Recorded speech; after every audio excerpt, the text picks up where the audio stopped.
Fifth day in the series of ABC of PNC, Pure Nature Cure. The topic is culprits in PNC. I'm Kalyan, founder of CHHAJER.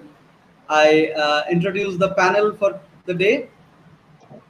SOUPARNA from Durgapur, SUNITA from Delhi, MANISH from Nepal, MEENU from BIKANER, and we are expecting a couple of more people. They will be joining in between.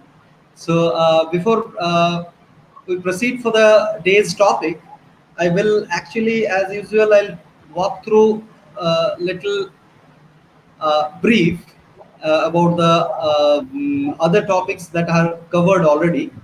A quick revision, and meanwhile the panel will be there backstage, and I'll walk you through the presentation.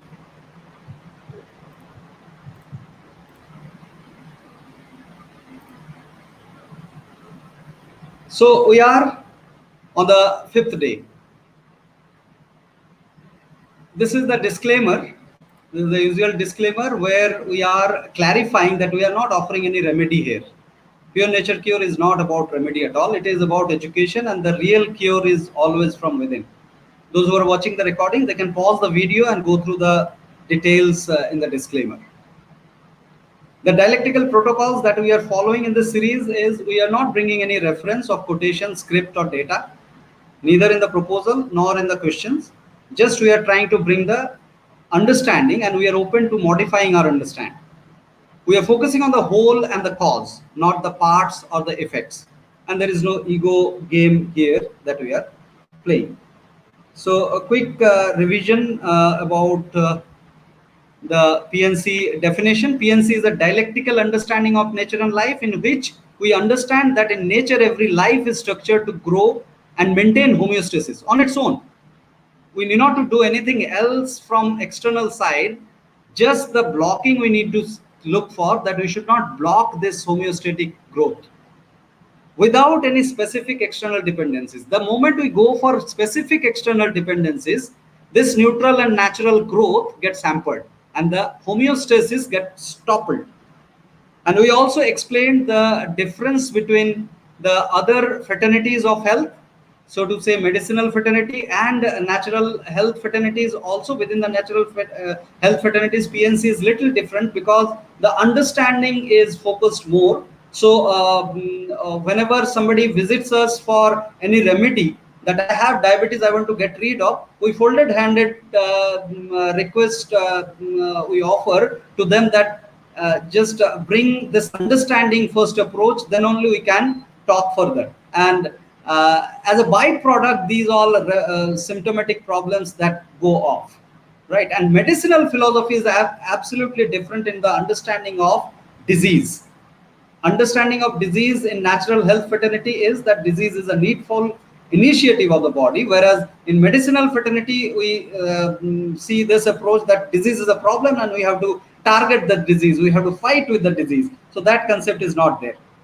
So going forward with our recap, the dialectics actually propose this formatted framework of lifespan. We start our life with the reasons. If we gallop the reasoning capability, the next phases are actually gets toppled. So 0 is the birth, 3 is the death. So this is the lifespan that we see here, like this, in 3 phases that we see. So in the first phase, the reason or the intellect grows, and then the flexibility or the application, and then the wisdom appears. Wisdom emerges rather. So with this understanding, we proceeded to propose the dialectical Venn diagram, where the non-reasonable things are understood, acknowledged, but not concluded. Reason zone is identified, concretized in rationality or the dialectical route. So going forward, we try to understand the vitality conservation. There we understood the self-repair, self-reproduce and self-regulating capability as the primary capabilities of a lifespan. And according to this, actually the first phase goes for the self-repair, execution and excelling. And Second phase is for the self reproduction, and third phase is definitely the self regulation. But we need to also understand the self regulation. If you see closely this cone, there is a violet overlapping. So self regulation, actually from the birth onward, the self regulating capability is there. We need to nurture it. Then we propose this vitality quantum conservation, where A, B, C, D, where the AB plus BC plus CD is always constant. This is the total quotient of vitality. So we propose that AB plus BC plus CD is constant always. And we explained that dialectics also during the respective session. You can see watch the recordings also for further clarification. So our primary target is here, the additional engagement of the vitality. If we can disengage this additional portion, then the sense of life as a whole goes up, and that's the objective. Homeostasis comes back with that. Now, voice of the organism, the process of origin analysis of the body sensations and identifying the natural or rational perception. So pleasure and pain, we understood the pleasure and pain difference. So pleasure can be intentional driven. The human made artificial creation of the pleasure is the problem in the process of conservation of vitality that we identified in the understanding of the voice of the organism. The tendency driven aspects are reality. That is the materialistic viewpoint. The created reality, where the matter is mixed with mind, then the confused materialism starts. So we need to be very careful about the created reality. That's the man-made intentional intervention reality, right? Assumed reality is definitely a thing that it's idealism, and that is not identified in PNC. PNC proposes the rationality or the aligned reality, which sees the reality as it is. We don't promote the sacrifice, stimulation, and suppression. We promote the satiation. We promote slowing down the things. We promote the symmetry. Now, the law of unity proposes, it's a process of observation. We need to understand here, the previous principle was the analysis. Now it is an observation. Observation of the connectedness and its pattern in everything to confirm the natural conservation. So these are the ultimate sense of growth, confirmation of preservation or conservation, and symmetric evolution that we observe here. Now, the growth is definitely two types: the physical growth, which is definitely limited, but the cognitive growth is unlimited in life. That's what is the law of unity and the symmetry of life. So we talked about the symmetry, the beauty. We also talked a lot about the conscious co-evolution and all those stuff. Now, without going for the today's discussion, I would bring the panel for further questioning of the covered topics. Then we'll go for the culprits in PNC. Over to you all for the discussion. Any question? We have Dr. Sunita joined today for the live, but she has attended the recorded session, actually confirmed. So yes, ma'am. Go ahead, please. My question is regarding the previous session. Can I ask regarding the vitality? Yes, please. See, there is for the layman, there is a lot of confusion in understanding the vitality, immunity, and they're all confusing terms for them. And right. Even like in naturopathy, we believe that all diseases can be cured, but not all patients. So here the Mahat Tattva aspect. So can you clarify the vitality, the Mahat Tattva, and the immunity, because you have such a clarity, so that like it removes all the confusion, which is always, these are intermingling terms. Yeah. I understand. So you have actually hit the bullseye. Immunity, that's the talk of the town these days. So, and immunity is not identified in PNC. Immunity is considered as an imagination. But definitely, so much of talking about immunity that has gone deep into the mind of the people. They are not considering that immunity is something imagination. They are not able to, when it is proposed. I understand they cannot accept this fact. Now, for that, to remove this conditioning, we need to go deep in understanding how disease happens and why disease happens. And the moment we realize that disease is a needful process of the body, whenever there is a problem in the body, in the homeostasis, in the maintenance of the homeostasis, the body is equipped, programmatically equipped. It's a tendency of the body to raise fever, to throw that extra baggage of toxin, that the cause of the imbalance. So this is the programmatic aspect of the body. So there is nothing fighting for the disease within the body. It's just an imagination and a medicinal concept that we need to fight with disease when we perceive disease as a problem. See, I give this example often: pregnancy. Do we consider that the pregnancy is a problem of the body? Despite the individual, those who has the pregnancy has got a lot of discomforts. So we never thought that at fifth month, let's take out the baby, because there is a lot of discomfort. Because, so why this is? This is because we understand this is a process. This is a process we understand.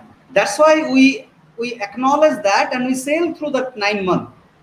So disease also a similar thing, which develops within the body to deliver the toxin out from the inside.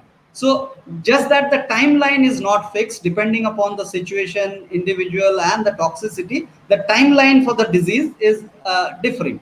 So that's what we need to understand. The moment we understand the necessity and the beauty of disease, the immunity, the superstition of immunity will go off. Yes, ma'am. Does that answer? Yeah, and what about the clarity between the Mahat Tattva and the vitality? It is believed that all diseases can be cured, but not all patients. That factor, how do you explain that? The faith, I think, the trust. Well, the faith, we don't promote faith, but we promote trust, because trust is always understanding driven. Faith often is a blind acceptance, right? So there could be a problem in the terminology, but we don't promote that the individuals should have a faith on this vitality aspect. Let them understand what is vitality. Vitality is equivalent to energy, little more than the energy that we understand in the physics. It is just as good as all the observational physics rules can be applied on vitality. But the non-living energy and the vitality, if we compare, vitality is little ahead of the non-living energy, because it helps us to evolve also, to grow also. Right. So that's what, if we focus on the understanding again, it boils down the same thing, the aspect of understanding. Thank you. Very well answered. Yeah. Thank you. Thank you. So any other question related to the previous discussions? If not, then we'll proceed with the current topic. Yeah. Yes, sir, please proceed. Culprits in PNC. Culprits in PNC is nothing, no rocket science. It is the over-engagements of vitality. Over-engagements. Any state which engages our vitality more is culprit, because it leads to a lot of imbalance within the body. And how that leads, that we are going to understand today in this session. So the first culprit that I would like to introduce is the innervation. And after the innervation, actually, while understanding the innervation, we will be able to identify the aspect of stimulation. The stimulation is another culprit which engages a lot of vitality. Now, what is innervation? I'll come to details, but the reason of innervation is obviously the stimulation. Now, let's understand the stimulation. Stimulation is that created reality which engages our vitality a lot. And due to that engagement, why? Because this is a created reality to please us. Any kind of, starting from your gadget that's in front of you, that's a luring reality, right? You get stuck to it. So it is made to glue you.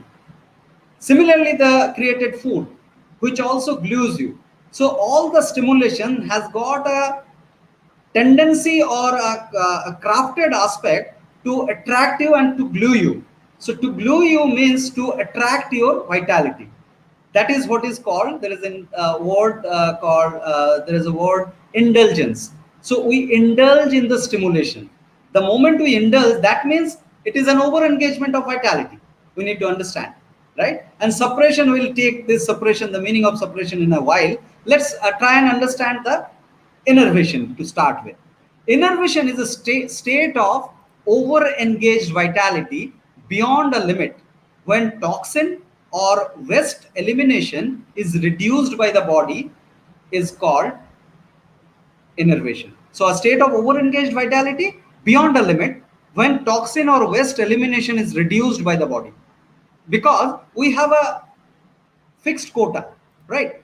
In that fixed quota, when the budget is planned, well planned, now suddenly unplanned something, some purchase is there, then our budget gets toppled, right? Some curtailment is there in the budget when some additional purchases happen. This economic commercial understanding, we can correlate with it. Now, in terms of the vitality also, it goes the same way.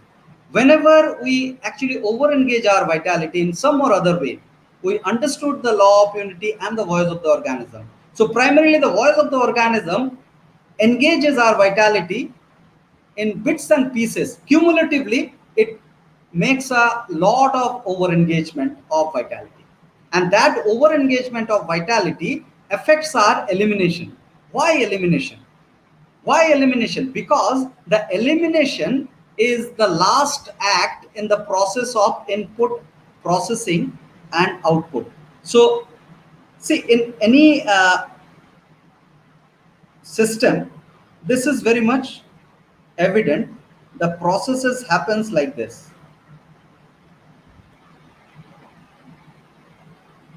Let me make it full screen. Yeah, processing and then output.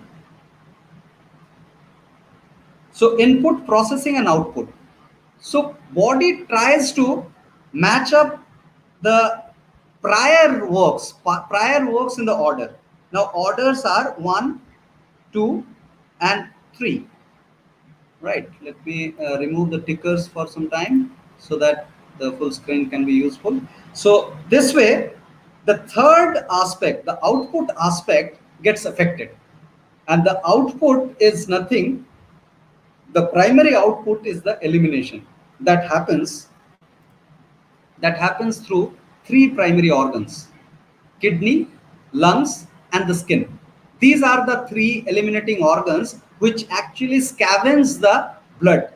Blood carries the toxin from the cells, and that blood gets purified or filtered rather in these 3 filtering elements, you can say. So these are called eliminating organ, which purifies blood, right? So the impact of innervation goes on the normal eliminations, which are urine, sweat, and the breathing. Breathing becomes very shallow. The urine kidney is not able to throw the toxin properly, and the sweating also is imbalanced in case of innervation. So what happens when that happens? When this happens, the elimination primarily is throwing away the toxin. So this is very simple. If we are not throwing away the toxin, toxin will be retained in the blood. Toxin will be retained in the blood. And that state is called as toxemia. In pure nature cure, we call that that state of retention of toxin is toxemia. Now, here I must bring the understanding that we have shared earlier, that the toxemia is the single disease identified in pure nature cure. No other disease is identified.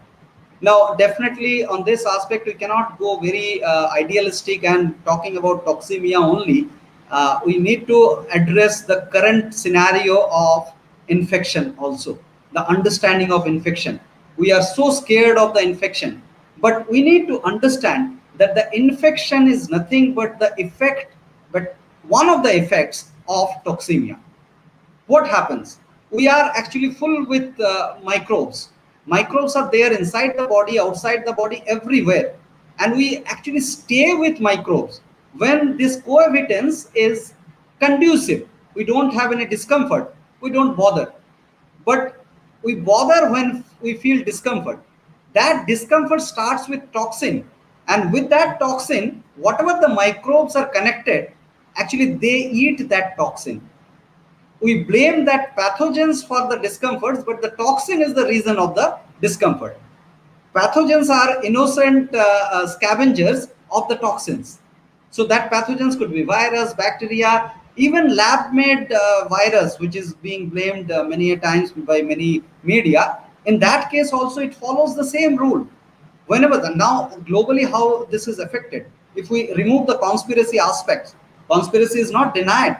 There is a possibility of conspiracy. Let's consider for time being there is no conspiracy. It is happening. People are getting infected globally. The reason is the global toxicity.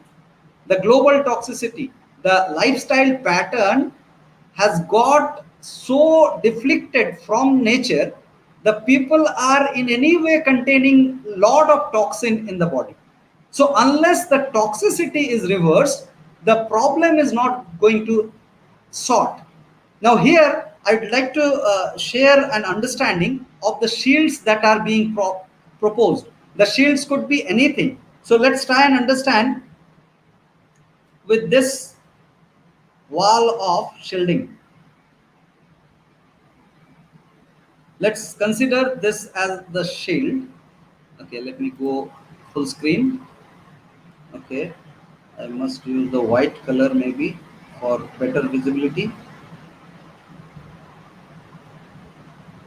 So consider this is the wall and this is I, and I have toxin inside my body. Now I get infected. This is the infection.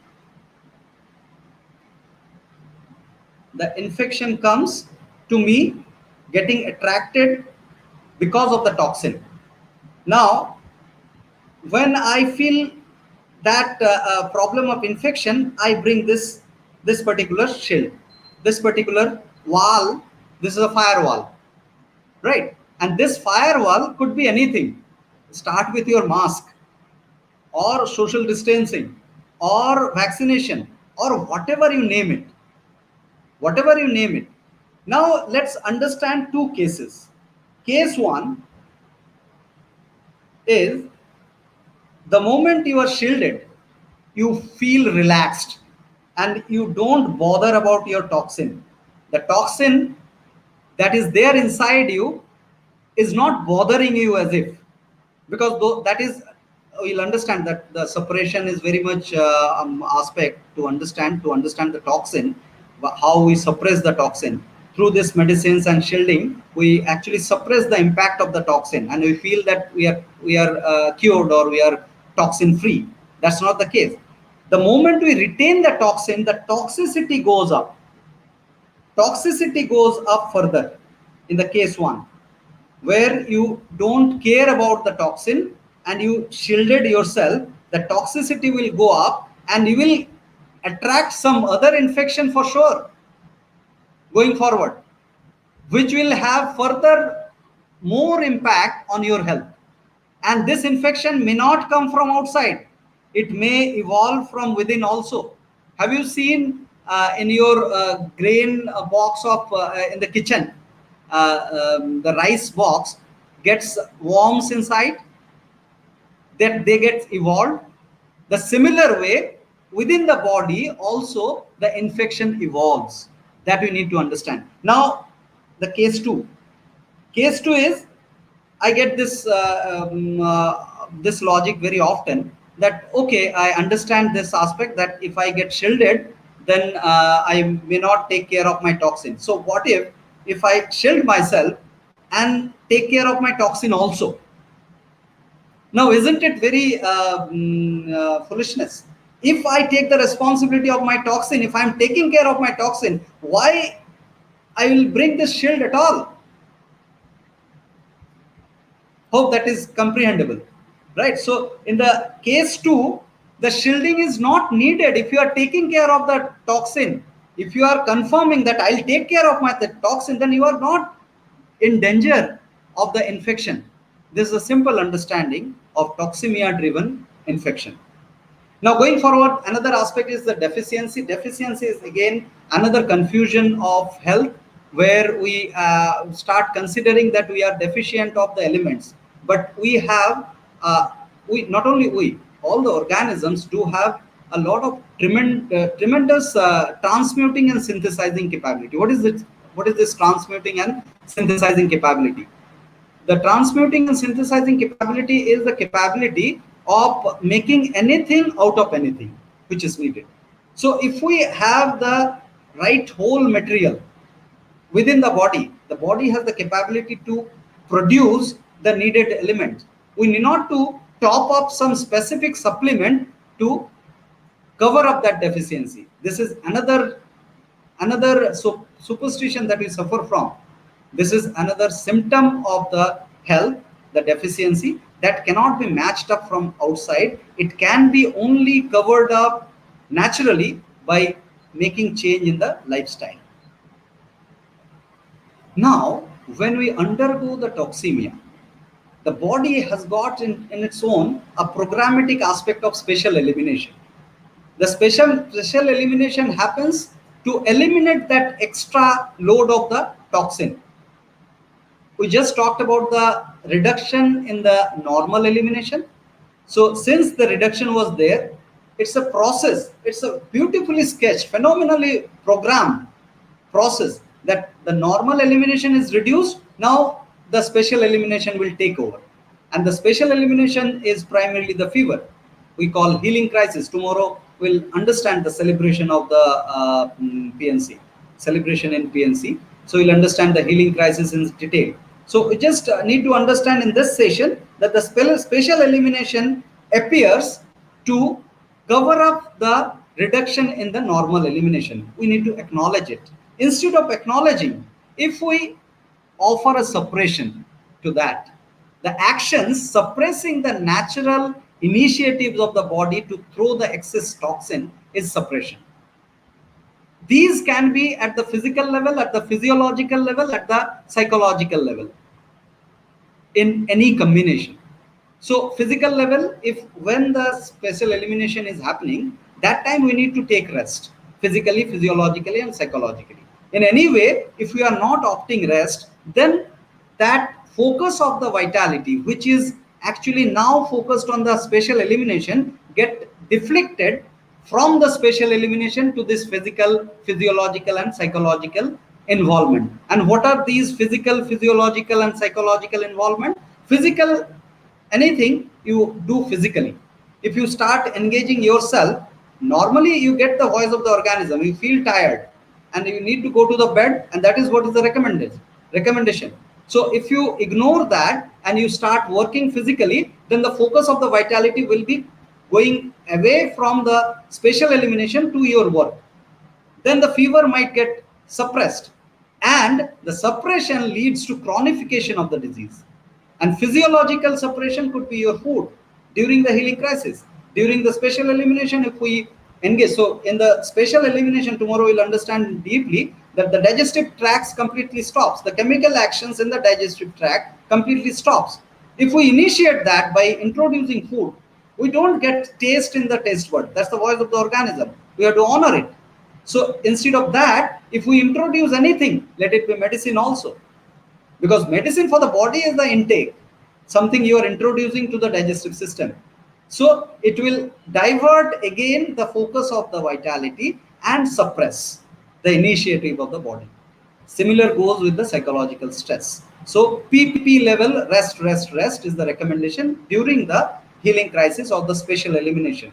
If we don't do that, we suppress, and This suppression leads to chronification of the disease. An acute disease gets converted to the chronic disease when we introduce the suppression onto it.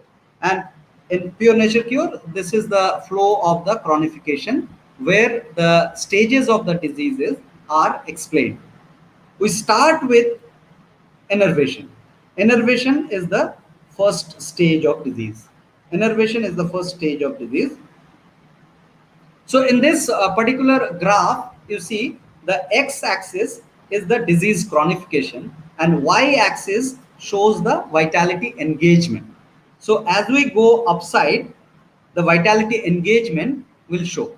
So here you see we have gone to A. A is basically innervation. That time we will get the hint of tiredness. If we rest, then there is no problem of going forward with other stages of disease. But if we do not, this red lines are the suppression. If we opt suppression, the green ovals are the indication of the body to reverse it, to take rest. So that could be the triggers of healing crisis or the special elimination. Now B is the toxemia. If we suppress innervation, then we lead to toxemia. That is the second stage. Now if we suppress toxemia also, then we actually lead to the irritation. That is the third stage of disease. Irritation means feeling lot of discomforts. These are very common and identifiable. Now at this stage also irritation, we are suppressing the irritation by taking painkiller, for example. That time the body will suppress the irritation and it will inflame the body with the toxin. So at every stage you will find the body is trying to solve the problem and give you the less and less discomfort. So body will confine the toxin in one space and that space may get swelled, inflamed. So that is the stage of inflammation. If that inflammation is also suppressed, then the body goes to the next stage, which is ulceration. Ulceration means body will try to throw that particular toxin which is confined in the inflamed area internally or externally. If the ulceration is also targeted to suppress, to retain the toxin within the body, that time body goes for the hardening. You get to hear lot of stones occurring in the kidney, in the gallbladder. So those are nothing but the hardening stage of disease, and that happens because of the repeated suppression of the body's endeavor. And finally, the fungation happens after the hardening is also the tumor, the hardened aspects. If those are also suppressed and the similar lifestyle is continued, then that gets fungated and that spreads across the body, and that's nothing but the stage of cancer, which is many a time irreversible. But again, many a time all the stages, including the preliminary stages of cancers, are reversible by reversing the lifestyle and inculcating the knack of conservation of vitality. The beauty of these stages are that at any stage, the single treatment, the conservation of vitality, the conservation of vitality will reverse the stages as it has progressed. So with that, I'll bring the panel back to the live show so that we can indulge into the questioning and discussing. Welcome back. We'll be taking the questions from the social media also. If you have any question, you can post it. Supriya, yeah. Supriya has got some question. I'll take up those. Over to you, Manish, SOUPARNA, Sunita, MEENU. Yeah, Kalyan, as you said that we are able to transmute everything from everything. So this was the question that was lagging behind in my mind, that suppose somebody is happy eating roti all his life without any other nutrients, as we know, which are found in food as fruits and vegetables, uh, we would predict that his life is going to be very much normal because he is able to get everything from that roti alone. Now, the modern approach of doctors would say that no, he will be deficient, and they can accurately predict that this person is going to suffer from such an ailment in such a such time, which actually happens to be true. So now, can you answer that, please? Yes, yes. So here the problem is the roti. The roti is a created reality. We need to understand. Roti is not the reality. Reality is the fruits and edible vegetables. Edible vegetables with little bit of the processing of radiation, air, water, without enhancement of the taste. The problem occurs when we enhance the taste. How many rotis one person can eat without curry or without the taste enhancement? Hardly any, right? So grains are perennially is not food for human being, Homo sapiens. If at all grains are food, then it's very limited quantity. We cannot consume huge quantity without condiments as far as the grains are concerned. So definitely grain is identified problem because it's a created reality. Grains we cannot consume without processing, without taste enhancement. That's a fact. So we'll identify that as a problem, but the deficiency can be covered up by the body, not external supplement, by the body when the body is given with the primary elements properly, the whole primary elements. If those elements are introduced, then body has got the capability already, the transmuting capability to. So, Kalyan, if we just Yeah, replace the roti with a banana, can a yeah. person live on bananas and not suffer from any deficiency at all? Would you like to say that? Well, then again, this is some kind of obsession that we identify. There are communities who live only on banana, only on coconut, kind of. We don't recommend that because we have different season, we have different exposure to the varieties of the fruits. So why to live only on a single food? Is it an obsession that I have to prove something that I can live with a single fruit? We are not in a challenge in the life, right? So we need to be realistic. Whatever available varieties are there in front of us, why not to take up those varieties? So we definitely don't recommend that live on a single food only, because if you understand the voice of the organism, after some time that banana, if you are only taking banana, then that banana will be tasteless for you, because the body will be saturated with the elements of banana. You will be looking for varieties, and varieties are ample in the nature, right? If you observe mindfully, in summer the oranges are not likable fruits. In winter, mangoes are not likable fruits. Why? Because that's how we are tuned to. So it may not be identifiable at the level of conditioned taste buds, but those who have deconditioned their taste buds according to the nature, they can identify with this reality. Okay, thank you. Yes, Manish. Yes, ma'am. Meenu, Sunita, and Soparna, if you have any question. Okay, Kalyan, I'll shoot another one then in the meantime. Yes, yes, please, please. Kalyan, we all know that when a person suffers from sore throat, a saline warm water gargle does him good. Now, will PNC approve or will it claim that it is suppression? Yes, so why saline water? Any warm gargling will soothe the same. Saline water, if it is giving anything. So in PNC, what we propose that if you have a discomfort and if you opt something which gives you instant relief, that is nothing but suppression. So So we don't even if recommend it is any instant relief. suppression, Kalyan, and if it is Yes, yes. giving you relief from discomfort without the loss of health, then why are we so wary of such experiential wisdom which we get? So the problem here that we see is the suppression, the loss of health that you are claiming, that is not happening if suppression is happening. If suppression is happening, then health is definitely compromised. So be it a saline water or per se any herbs. Herbs are many times claimed that when herbs are applied, then what is the problem? Those are the natural thing. But we need to understand why that discomfort is happening. Discomfort is an indication of the body to throw the toxin. So if you can sail through the discomfort by resting, that's the best condition according to PNC. And And would after it some be time, very detrimental?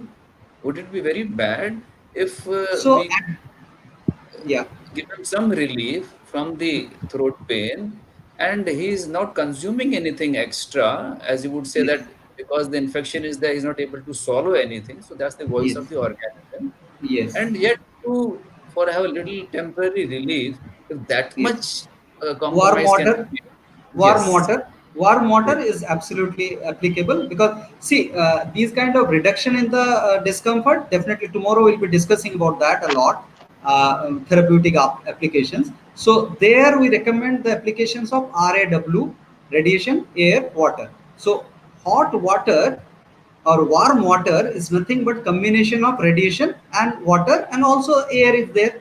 So it is a primary element, and that doesn't deflect the attention of the vitality from its own initiative, right? So suppression is that when you are actually deflecting the attention of the vitality from its initiative to something else. Hmm. But you would not support any for any other ailment, mud packs or any such treatments? Wet packs, obviously. Wet packs Mud again. packs, Just go to the basic. Go to the basic. Wet pack is obviously supported because it is just water, right? yes. Okay. So, but definitely blind Uh, application of edema tona is not supported in PNC, because that goes many a time against the body's mechanism. Yes, ma'am. Yes, ma'am. yeah, how to draw a line between satiety and enervation. Satiation or satiety. I couldn't Sat complete. Satiety, like the nature cure doesn't recommend the suppression of satiety. Yeah, so Yes. satiety, that will Yes. secrete dopamine, which is essential, and overindulgence. So how do you draw a line between the satiety and it over? That will Yes. also depend on the or voice Very of the nice. organism. Yes, yes, yes. So we need to go back to the basic of origin analysis. Origin analysis of the source of satiation. We feel so satiation is necessarily the satisfaction that we get from the pleasure, because we are structurally hedonistic, pleasure seeking. So when we Mm, seek pleasure, we need to actually hold on for a moment to analyze the origin of the pleasure. If that origin is the nature, so you need okay. to, so from where you are getting the satiation, that you need to identify that origin. If the origin, if you are talking about the food, then I can bring an example: mango and mango jam. Both will actually will be liked by your taste Mm, buds. Voice of the organism we identify if we identify blindly, but voice of the organism is a process of analysis of the origin, from where it is coming. So mm, pure nature cure supports the satiation if it is coming from the nature without any modification. If there is a modification in the mm. process, then you need to be alerted, because the vitality is going to be engaged higher than the normal, right? Yes. Yes, there Yeah. are some questions from Can social I ask media. one more? Yes, ma'am. Please go ahead. Please go ahead. Go ahead, please, ma'am. Yeah. Uh, Go ahead. Yeah. is there any way of knowing the is there any way of knowing the autoimmune disease in the beginning stage? Are there any signals so that the because ultimately it is recognized after a very after a, quite a long time. So there are there any signals the nature cure or the voice of the body can guide us to the initial stage? Okay, we need to be cautious because the Absolutely. otherwise Absolutely. it takes quite a long. Yeah. Phenomenal question. And thanks for bringing this on. There is nothing called autoimmune disease according to PNC. It is nothing but a chronic condition. Autoimmune disease, because at the first level, immunity is not identified. So, what is autoimmune disease? So, it is a chronic condition, and every chronic condition has a history of Hmm. suppression of the acute stages. So all the small bits and pieces of the fevers that one has suppressed, that will suppress that identification. that the voice of the organism, of the body's initiative to get rid of the toxin accumulation. So over the years, repeated suppression actually accumulated that toxin, and the toxicity has gone up, and that chronic condition has been developed by the individual within the body, knowingly unknowingly, because of the suppression of the acute stages. Right, so there is Yeah, thank you. definitely identification possible. One has to identify the acute suppressions to start with. Right. Now, Thank you there so are much. questions. Let me take. Meanwhile, I'll take your questions also. There's a question from Supriya. Kalyan, I usually take 2 meals fruits and 1 meal is lightly cooked food. But I was once told at NC community that 1 meal as per NC must be salad. Yes. So, see, Supriya, here the density aspect needs to be understood of the food. If the density of the food overall, the consumption of the density is aligned with the human density, which is 60 to 70% of the natural water, human density. Now if we are imbalancely taking food where there is no cumulative density coming to the layer of 60 to 70%, this is a simple mathematics, ratio and proportion mathematics. When we have fruits, we have around 90% of water. When we have vegetables, we have around 70 to 80% of water. When we have grains, which is slightly cooked, that will also have 50 to 60% of water. And when we have nuts, we have 25 to 35 percentage of water. If we do accumulation of these percentage, and as the nature cure, pure nature cure proposes 50, 35, 10 and 5, you can note down. This is a repeated thing if you have come across with the PNC proposal, but those who are new, they can note it down that 50 fruits, 35 vegetables, and 10 grains of the cooked and 5 nuts are the proposal to be taken. So if we take a cumulative density, that will be aligned with the human density. So definitely salad is to be taken to cover up that density aspect as proposed in the community that you are mentioning. So Supriya continues, because the pH level in fruits, raw vegetables, what if one has a preference of fruits over salad? So that's what I don't understand this pH level really well, but what I understand the density, which is a holistic property. So definitely the fruits, if overconsumption of fruits happens, that also topples the inner density.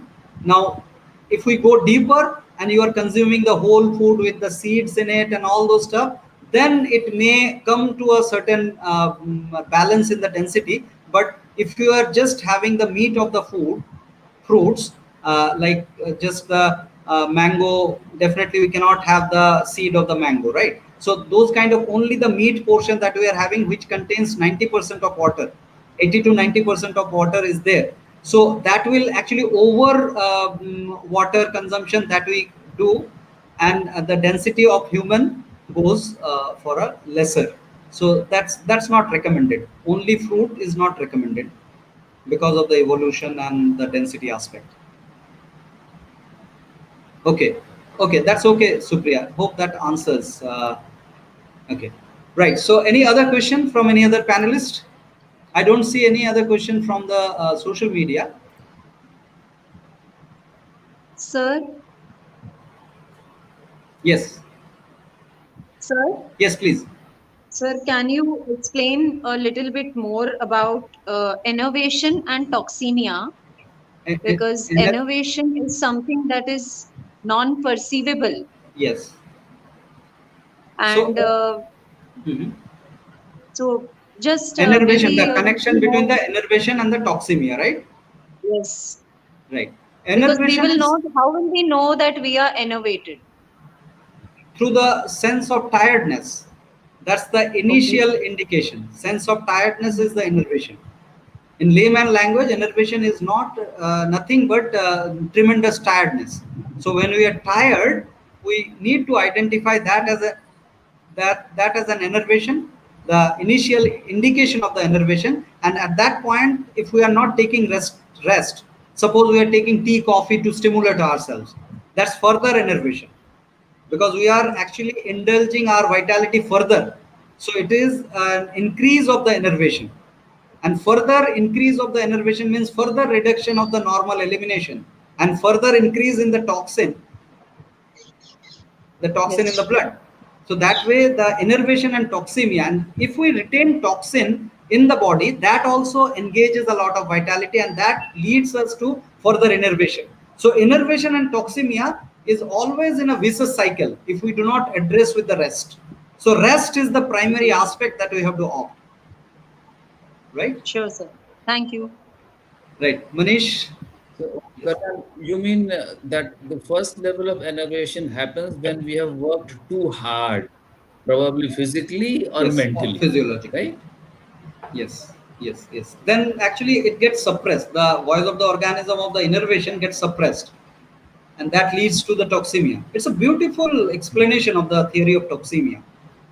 And I expect if the medical fraternity can understand this deeply, then a lot of confusions get away. Actually, the global confusions get sorted out a lot. Right. So with that, then we'll end today's session, and look forward for the next session on celebration in PNC tomorrow. And I invite all of you to join again. Last, the appeal of joining our co-evolution journey. If you wish to dive deeper, join our workshops. So let's co-evolve together. And if you value this work, you can contribute. You can use this WhatsApp number to message us to find the ways to contribute. So with that, we'll end today's session. Thanks a lot, panelists and the viewers, those who are watching live or recordings. Thank you. Thank you. Thank you, Thank you. Manish, Dr. Thank Sunita, you. SOUPARNA. Thank you.